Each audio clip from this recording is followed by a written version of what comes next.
వైఎస్ఆర్సీపీకి చెందినటువంటి ఒక నాయకుడు బైరెడ్డి సిద్ధార్థ్ రెడ్డి చాలా రోజుల తర్వాత మీడియా ముందుకు రావడం జరిగింది. అయితే మీడియా ముందుకు వచ్చి కొన్ని మాటలు మాట్లాడుతున్నాడు. ఆ మాటలు ఏంటంటే ప్రధానంగా చూసుకోవాల్సింది ఆంధ్రప్రదేశ్ రాష్ట్రంలో జగన్మోహన్ రెడ్డి గారు అనే ఒక్క వ్యక్తి ద్వారానే ప్రస్తుతం సంక్షేమ పథకాలన్నీ చంద్రబాబు గారు అమలు చేస్తున్నారని చెప్పేసి చెప్పుకుంటూ వస్తున్నారు. అయితే వీటన్నిటికీ మించి యోగాంధ్ర ద్వారా 300 కోట్ల రూపాయలు ప్రజాధనాన్ని వృధా చేశారని, వాటికన్నా ఋషికొండ ప్యాలెస్లు చాలా గొప్పవని చెప్పేసి సమర్థించుకుంటూ వస్తున్నాడు. మరైతే ఈ బైరెడ్డి సిద్ధార్థ్ రెడ్డికి కౌంటర్ ఇవ్వడానికి మనతో ఉన్నారు సీనియర్ జర్నలిస్ట్ దుర్గా కుమార్ గారు. సార్ నమస్కారం అండి. నమస్తే వెంకట్, మన లియో వీక్షకులు కూడా. సార్, ప్రస్తుతం ఆంధ్రప్రదేశ్ రాష్ట్రంలో జగన్మోహన్ రెడ్డి ఉండడం ద్వారానే సంక్షేమ పథకాలన్నీ కూడా అమలవుతున్నాయి. ఆయన వేసిన పునాదులే ఇవన్నీ. ఆయన ఉండడం ద్వారానే, ఆయన ధర్నాలు, ఆయన నిరసన కార్యక్రమాలు వ్యక్తం చేయడం ద్వారా మాత్రం అవన్నీ చూసి భయపడి చంద్రబాబు నాయుడు గారు ఇవన్నీ అమలు చేస్తున్నారు, లేకపోతే మీకు అసలు ఇచ్చేవారు కాదని చెప్పేసి చెప్పుకుంటూ వస్తున్నాడు బైరెడ్డి సిద్ధార్థ్ రెడ్డి. ఏమంటారు ఆయన వ్యాఖ్యల గురించి? బైరెడ్డి సిద్ధార్థ రెడ్డి కొంచెం అంటే వాగ్దాటి మాటకారి అయిన నాయకుడే. కానీ అతని పరిస్థితి ఎట్లా ఉందంటే, ఇవాళ జగన్మోహన్ రెడ్డి గారు లాంటి పార్టీలో చేరిన తర్వాత జగన్మోహన్ రెడ్డి గారు చేసే తప్పుల్ని కూడా ఒప్పులుగా చిత్రించాల్సిన ఇరకాటంలో పడిపోయాడు. కాబట్టి ఇవాళ బైరెడ్డి సిద్ధార్థ రెడ్డి గారు చెప్పే మాటలు జగన్మోహన్ రెడ్డికే కనుక నిజంగా ప్రజల పట్ల అంత సంక్షేమం పట్ల కనుక శ్రద్ధ ఉంటే, లేకపోతే ప్రజల్లో కనుక జగన్మోహన్ రెడ్డి పట్ల విశ్వసనీయత ఉంటే, తర్వాత జగన్మోహన్ రెడ్డికి కనుక ప్రజల డబ్బుని ప్రజల కోసం మాత్రమే వినియోగించాలి అనే ఒక చిత్తశుద్ధి ఉంటే అసలు ఇవాళ వైఎస్ఆర్ పార్టీ ఈ పరిస్థితికి రావాల్సిన అవసరమే లేదు.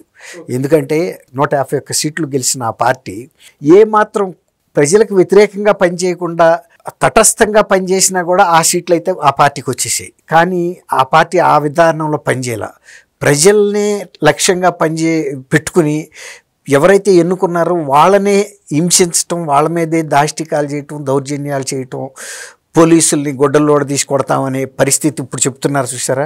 వాళ్ళ టైంలో కూడా అదే చేశారు. పోలీసు వ్యవస్థలను పనిచేయని వల్ల, ఏ వ్యవస్థని కూడా పనిచేయని వల్ల కేవలం వాళ్ళ ప్యాలెస్కి డబ్బులు వచ్చే మార్గాల్లో మాత్రమే కాలువలు తవ్వుకుని కూర్చున్నారు అంతే. వాళ్ళు తవ్వింది నీటిపారుదల కాలువలు కాదు, ధనం పారటానికి. అంటే ప్రజలలోంచి ప్రతి ఇంటి నుంచి ఒక పిల్ల కాలువ, ఆ పిల్ల కాలువ నుంచి ఇంకొక కాలువ, ఆ కాలువ నుంచి పెద్ద కాలువ, ఆ ప్రధాన కాలువ వచ్చేసి తాడేపల్లి ప్యాలెస్లో ముగుస్తుంది అన్నట్టు. ఇవాళ కుబేరా సినిమా అని ఒకటి, దాని మీద కూడా ఇవాళ కొన్ని వార్తలు వచ్చినాయి. సేమ్ కుబేరా సినిమాలో లాగానే వైఎస్ఆర్సీపీ మద్యం కుంభకోణం నడిచింది అనేది ఇవాళ సిట్ అధికారుల దర్యాప్తులో తేలింది. సిట్ అధికారులు ఎంత దూరం తవ్వుకుంటా వెళ్ళినా ఓపెన్ కాస్ట్ మైన్స్ లాగా వెళ్తానే ఉన్నాయి. ఆ అకౌంట్ దారులు ఏంటో, ఆ కంపెనీలు ఏంటో, సిట్ అధికారులకి సాధ్యం ఉందంటారా? ఈడీ రంగంలోకి దిగడం ద్వారా ఇంటర్నేషనల్ గా ఇలా హవాలా మనీ ట్రాన్స్ఫర్ వాళ్ళు దిగాలి. ఇంకా పూర్తిగా అవలా. ఈడీ వాళ్ళు కూడా దిగాలి. ఇప్పుడు ఎక్కడెక్కడ పెట్టుబడులు పెట్టుకుంటున్నారు వీళ్ళు.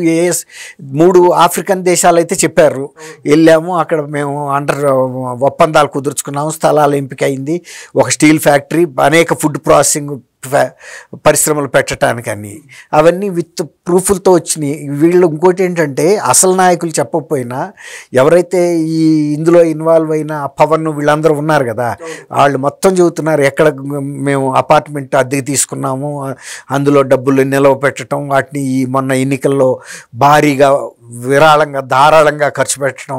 అంటే ప్రజల కోసం పెట్టాల. మళ్ళీ ఇంకొకసారి కూడా అధికారంలోకి వస్తే మొన్న 24లో ఈ డబ్బు పెట్టుబడి కొంత మాత్రమే పెడితే మళ్ళీ ఇంకొక 5 సంవత్సరాలు అంటే 29 దాకా కూడా ఈ వ్యాపారాల్లో, ఈ ఇసుకలో లేకపోతే ఈ గనుల బిజినెస్లో చక్కగా సంపాదించుకోవచ్చు అనేది ఒక ప్రయత్నం చేశారు. అసలు డబ్బుని కొంత ఎక్కువ రియల్ ఎస్టేట్లోకి పంపించారు, గోల్డ్ కొన్నారు. వీళ్ళు ఇచ్చిన కంపెనీల అడ్రస్లన్నీ కూడా అకౌంట్లు గోల్డ్ కంపెనీలు, జ్యువెలరీ కంపెనీస్కి ఇట్లాంటి వాటికి ఇచ్చారు. అక్కడి నుంచి మళ్ళీ వేరే వ్యక్తులకి అకౌంట్లోకి వెళ్ళి అలా ఇప్పుడు ఈయన సిద్ధార్థ రెడ్డి ఈ చెప్పటం లేదు. ఏమైందంటే మొన్న ఆంధ్రప్రదేశ్ బేవరేజెస్ కార్పొరేషన్ నుంచి డిస్టిలరీస్కి అమౌంట్లు వేశారు వాళ్ళ దగ్గర నుంచి తీసుకున్న దానికి. ఆ డిస్టిలరీస్ నుంచి వేరే కొన్ని ఇన్ఫ్రా కంపెనీలు, మల్టీ వెంచర్ కంపెనీసు, అన్నీ బొంబాయి బేస్డ్ కంపెనీసు. ఆ కంపెనీల్లో వేశారు. ఆ కంపెనీలు ఏం చేసినాయి, మళ్ళీ ఇంటర్ను ఇంకొక నెక్స్ట్ గ్రేడ్ వాళ్ళకి పంపించినాయి. ఆ నెక్స్ట్ గ్రేడ్లోంచి ఇంకొక అకౌంట్లోకి వెళ్ళినాయి. అక్కడి నుంచి స్లోగా స్లిప్ అయిపోయినాయి. అవి ఎక్కడికి వెళ్ళిపోయినాయి అనేది ఎవరికి, మన రక్తనాళాలు ఉంటాయి చూసారా, రక్తాలు ఎలా ప్రసారం చేస్తే మళ్ళీ వెనక్కి తీసుకెళ్తాయి, ఆ విధానాన్ని తయారు చేశారు. ఇది విజయసాయి రెడ్డి లాంటి మేధావి ప్రమేయం లేకుండా జరగదు. క్విడ్ ప్రోకో అప్పుడు ఎలా జరిగిందో, తర్వాత క్విడ్ ప్రోకోతో పాటు ఇంకోటి ఏంటి, మనీ లాండరింగ్, సేమ్ ఇలాంటి అదే మోడస్ ఆపరండి. ఆల్రెడీ దాంట్లో అనుభవం ఉంది కాబట్టి అప్డేటెడ్ అడ్వాన్స్ టెక్నాలజీ వచ్చింది కదా. ఇంకా తర్వాత ఇవాళ సిట్టు వాళ్ళు వెళ్ళి ఎంక్వైరీ చేస్తుంటే అసలు ఆ కంపెనీల అడ్రస్లు లేవు, ఆ కంపెనీ పేర్లు లేవు, తర్వాత ఆ డైరెక్టర్లు ఎవరికి తెలీదు. తర్వాత చివరి రాక కూడా తవ్వుకుంటా వెళ్తే కూడా అసలు ఆ బ్యాంక్ అధికారుల దగ్గరికి వెళ్ళి అకౌంట్ హోల్డర్స్ ఎవరని చెప్పలేకపోతున్నారు. అడ్రస్ లేవు, అనామకులు, అసలు లేని వ్యక్తుల ఫోటోలు ఎవరో పెట్టి బినామీలతో పెట్టారు. ఆ డబ్బుల్లో అకౌంట్లో మాత్రం ఎక్కడా పైసా లేవు, అన్నీ డ్రైన్ అవుట్ అయిపోయినాయి. అక్కడి నుంచి విదేశాలకు వెళ్ళిపోయింది అనేది ఇవాళ సిట్ అధికారులకి అర్థమైంది. కొంత అమౌంట్ ఎక్కడికి చేరింది అంతిమ లబ్ధిదారు అనేది అరెస్ట్ అయిన వాళ్ళందరూ చెప్తుంది జగన్మోహన్ రెడ్డి అని. తర్వాత క్వాడ్జ్లో కూడా చెబుతుంది, మేము కొంతే తీసుకున్నాం కానీ మిగిలిందంతా ప్యాలెస్కి చేర్చామని. ఆ కుబేరా సినిమా స్టోరీ వాళ్ళు ఇది చూసి తీసిన సినిమాలు అవన్నీ, అంతే తప్ప వీళ్ళని చూసి వాళ్ళు ఏమి తయారు చేయాలి. ఇప్పుడు సిద్ధార్థ రెడ్డి కూడా చెబుతున్నాడు కదా, జగన్మోహన్ రెడ్డి అంత వ్యక్తి లేడు, అతను ఉంటేనే తప్ప తెలుగుదేశం ప్రభుత్వం, అదే ఈ కూటమి ప్రభుత్వం సంక్షేమం గురించి. సంక్షేమం ఇవాళ కాదు, ఎన్టీ రామారావు గారు 1983లో అధికారంలోకి వచ్చినప్పుడే ఫస్ట్ టైం ఆయన కూడు గుడ్డ అది ఆయనే ఫస్ట్ పెట్టింది. అలాంటి ప్రభుత్వంలో మెయిన్ భాగస్వామిగా ఉన్న తెలుగుదేశానికి వీళ్ళు నేర్పాల్సిన అవసరం ఏముంది? వీళ్ళకి ఇదే వాళ్ళు హామీలు ఇచ్చారు, సూపర్ 6 అన్నీ కూడా అమలు చేసే పని మీదే ఉన్నారు. ఇప్పుడు ఉపాధి కల్పనకు కూడా అనేక పెద్ద కంపెనీలు, గూగుల్ లాంటి సంస్థలతో సంప్రదింపులు జరిపారు, అగ్రిమెంట్లు అవుతున్నాయి, TCS లాంటి సంస్థలు వస్తున్నాయి. అన్ని ప్రభుత్వ రంగ ఉద్యోగాలు ఇస్తామని చెప్పట్లేదు ఇప్పుడు కూడా కూటమి ప్రభుత్వం. మేము ప్రైవేట్ రంగ సంస్థల్ని, ప్రైవేట్ సేవా సంస్థల్ని కూడా తీసుకొస్తాము, వాటన్నిటిలో కలిపి లక్షల ఉద్యోగాలు యువతకి కల్పిస్తామనే మాట మీదే వాళ్ళు అదే ప్రయత్నంలో ఉన్నారు. ఇప్పుడు ఈయన చెప్తుంది ఏంటంటే, అసలు చంద్రబాబు నాయుడు గారు ఏదైనా చేయాలంటే పవన్ కళ్యాణ్కి చూస్తున్నాడు, పవన్ కళ్యాణ్ ఏదైనా చేయాలంటే ఈయనకి చూస్తున్నాడు. ఈయన చీఫ్ మినిస్టర్, ఆయన deputy chief minister. Chief minister పరిధిలోకి డిప్యూటీ చీఫ్ మినిస్టర్ రాడు, డిప్యూటీ చీఫ్ మినిస్టర్ పరిధిలోకి చీఫ్ మినిస్టర్ వెళ్ళడు. ఎవరి కార్యక్రమాలు వాళ్ళు చేసుకుంటే వెళ్ళారు. అందులో పవన్ కళ్యాణ్ గారికి కొన్ని శాఖలు కేటాయించారు, మెయిన్గా ఆ శాఖలు ఆయన చూసుకుంటాడు. ఎప్పుడైనా చంద్రబాబు నాయుడు గారు బాగా బిజీగా ఉన్నప్పుడు ఇతర కార్యక్రమాలు ఆయన చూడమంటే చూస్తాడు తప్ప వీళ్ళిద్దరికి వచ్చిన క్లాష్ ఏం లేదు. ఒకళ్ళ పర్మిషన్ ఇంకొకళ్ళకి అక్కర్లేదు, ఎవరి పరిధిలో వాళ్ళకి ఆ స్వేచ్ఛ ఉంది. ఇప్పుడు భూ ఆక్రమణలో అటవీ శాఖ ఆయన చేతిలో ఉండబట్టే కదా ఈ పెద్ద మనుషులు అటవీ భూములు ఆక్రమించినవి అన్నీ కూడా సర్వేలు చేయించి బయటికి తవ్వుతున్నాడు. చంద్రబాబు నాయుడు గారికి ఇవన్నీ పట్టించుకోవట్లేదు కదా, పవన్ కళ్యాణ్ గారే చూస్తున్నాడు కదా. కాబట్టి ఈయన ఏమంటాడంటే, జగన్మోహన్ రెడ్డి ఒక్కడు మాత్రమే ఈ దగ్గరుండి ఈ ప్రభుత్వాలను కూడా ఇచ్చేస్తున్నాడు, అంకుశం పెట్టి పొడుస్తున్నాడని. అసలు ఆయన కారు కింద వాళ్ళ కార్యకర్త పడి చచ్చిపోతేనే ఆయన స్పృహలో లేడు. కార్యకర్తలే చెబుతున్నారు ఇది చాలా దారుణమైన విషయం. పని ఏమన్నా ఓవర్ స్పీడ్లో వెళ్తున్న కారు కింద పడ్డాడా అంటే, ఆయన బయట కారు డోర్ తీసుకుని నుంచుని అభివాదాలు చేస్తున్న టైంలో ఒకతను బానెట్ మీద నుంచున్నాడు, ఇంకో కార్యకర్త తల టైర్ కింద. అంతే కదండి. మరి అటువంటి నీ పార్టీ కార్యకర్తలనే నువ్వు పట్టించుకోకుండా ఒక కోడి పిల్లని అవతల పారేసి వెళ్ళిపోయిన వ్యక్తి జగన్మోహన్ రెడ్డి. తల్లిని చెల్లిని కూడా ఆర్థికంగా ఇబ్బందులు పెడుతూ వాళ్ళకి రావాల్సిన ఆస్తి కూడా, ప్రజాస్వామ్యం అని చెబుతున్నాడు కదా ఆయన. ఇప్పుడు ప్రజాస్వామ్యంలో ముందు ఎవరి ఆస్తి అయితే వాళ్ళకి రావాలి కదండి. కుటుంబమే ప్రజాస్వామ్య వ్యవస్థలో మొదటి యూనిట్. అక్కడే ఆ ప్రజాస్వామ్యాన్ని అమలు చేయలేని వ్యక్తి రాష్ట్రాన్ని, ఏదో చెప్తారు కూట్లో రాయి తీయలేని వ్యక్తి ఏట్లో రాయి తీయగలుగుతాడా అని. ప్రజాస్వామ్యం వాళ్ళ ఇంట్లో అమలు అవుతుందా? ఆయన దేశం రాష్ట్రంలో తర్వాత మాట. కాబట్టి సిద్ధార్థ రెడ్డి లాంటి వ్యక్తి ఎన్ని మాటలతో ఎన్ని గారడీలు చేసినా ప్రజలకి వైఎస్ఆర్సీపీ అంటే ఏంటనేది వాళ్ళు 5 సంవత్సరాల పాటు ఆ పరిపాలనని పూర్తిగా అనుభవించారు. ఇవాళ వచ్చి సిద్ధార్థ రెడ్డి చెప్పే సూక్తులు ముక్తావళి వినాల్సిన అవసరం లేదు. మనం తిన్న వంటకం గురించి వేరే వాడి రుచి చెప్పక్కర్లేదు కదండి, మన నాలుకే చెప్పేసింది. అట్లాగే ప్రజలు కూడా అర్థం చేసుకోబట్టే జగన్మోహన్ రెడ్డిని ఎక్కడ ఉంచాలో అక్కడ ఉంచారు. ఇవాళకి కూడా వెళ్ళి ఇవాళ కిరాయి మనుషులను పెట్టుకుని ఇలాంటి అరాచక పనులు చేయటం తప్ప ప్రజల అభిమానంతో ప్రజల ఆకర్షణతో వస్తున్నాడు ఎవడు లేడు. నిన్న గనక అదే గనక నిజమైన కార్యకర్తలు అయితే ఒక కార్యకర్త కారు కింద పడితే తీయకుండా ఉంటారండి? అక్కడ పడేసిపోతారా? వచ్చినాడు కిరాయాడే, పడినాడు కిరాయాడు అన్నట్టుంది. ఆ పై నాయకుడికి అసలు నాకెందుకు, ఎవరి డబ్బులు ఆడికి ఇచ్చేస్తున్నావు, మాకు వీళ్ళందరికీ వెళ్ళి సేవలు చేయాల్సిన అవసరం ఏంటన్నట్టు వెళ్ళిపోయాడు ఆయన. నాకు తెలియదు అన్నాడు ముందు, తర్వాత వెళ్ళి వచ్చే టైంకి ఆలోచించాడు ఇది తప్పు అవుతుంది చెప్పకపోతే అని. పడిన మాట వాస్తవేనన్నాడు డ్రైవర్ ఒప్పుకున్న తర్వాత. అట్లా ఉంటాయి జగన్మోహన్ రెడ్డి గారితో వ్యవహారం. ఈ సిద్ధార్థ రెడ్డి అంటే వాళ్ళు ఇప్పుడు, లేకపోతే దేవినేని అవినాష్, ఇదంతా యువరక్తం.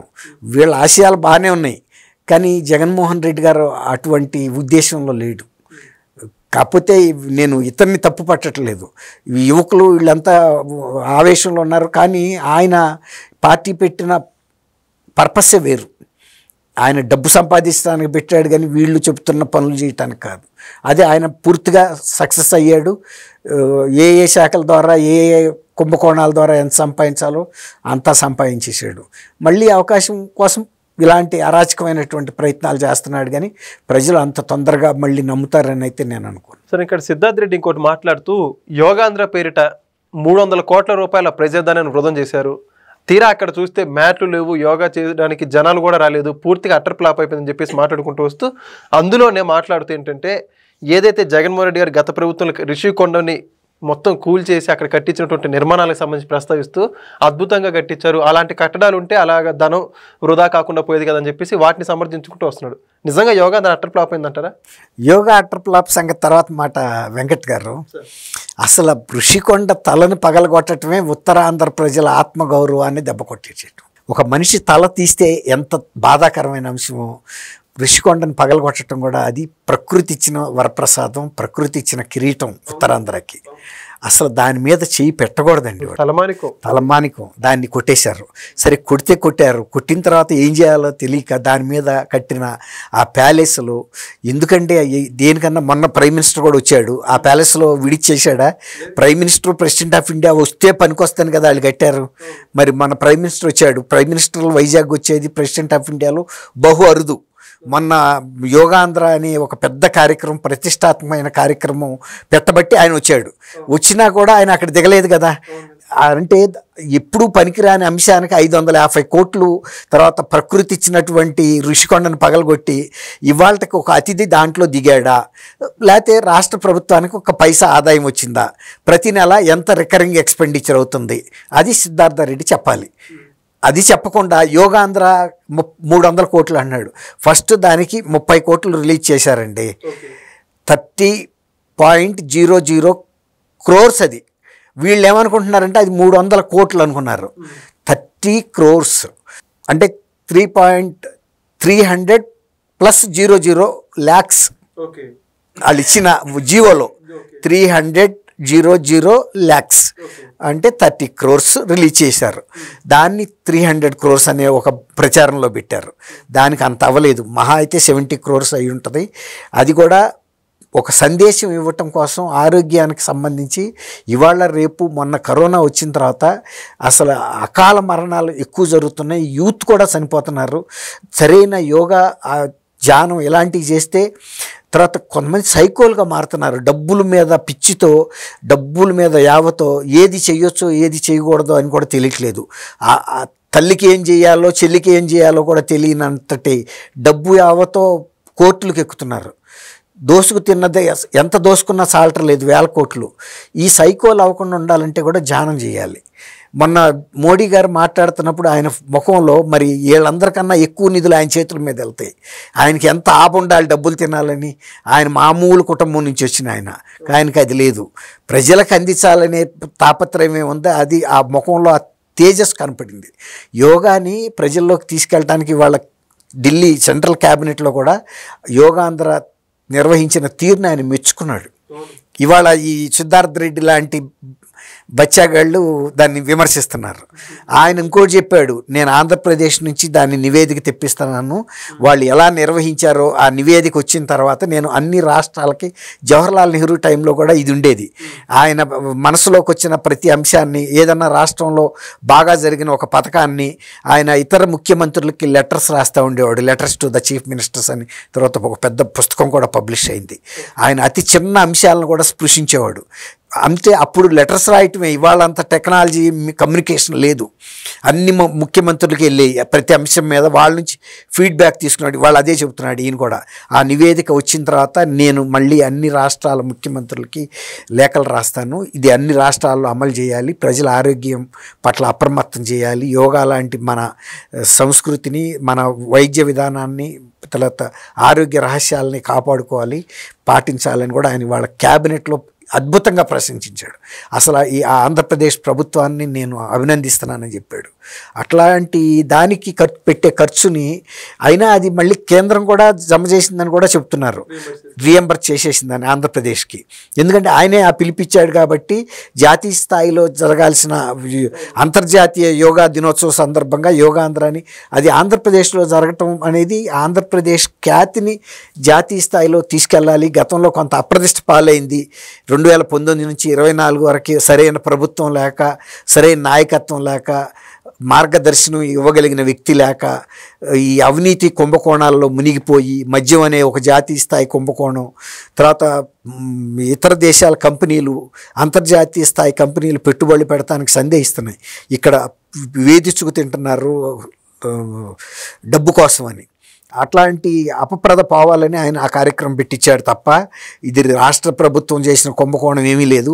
ఒకవేళ నిజంగా గనక ఆ మ్యాట్టే గనక ఆ యోగ సాధకులు తీసుకెళ్లారని అనుకుంటే కూడా అనుకుందాం పని, యోగా సాధనలో వాళ్ళు పాల్గొన్నందుకు ప్రభుత్వం గిఫ్ట్గా ఇచ్చినా కూడా తప్పేం లేదు. అది యోగా మ్యాట్ ఎంతో ఖరీదు చేయదు, మహా ఉంటే 150 రూపాయలు చేయొచ్చు.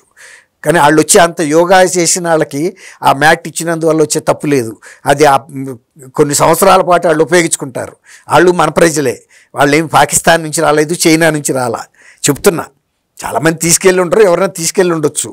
గతంలో కొన్నిసార్లు రాజకీయ పార్టీలు ఉత్తర భారతదేశంలో నులక మంచాల ఏర్పాటు చేయటం అక్కడ అలవాటు.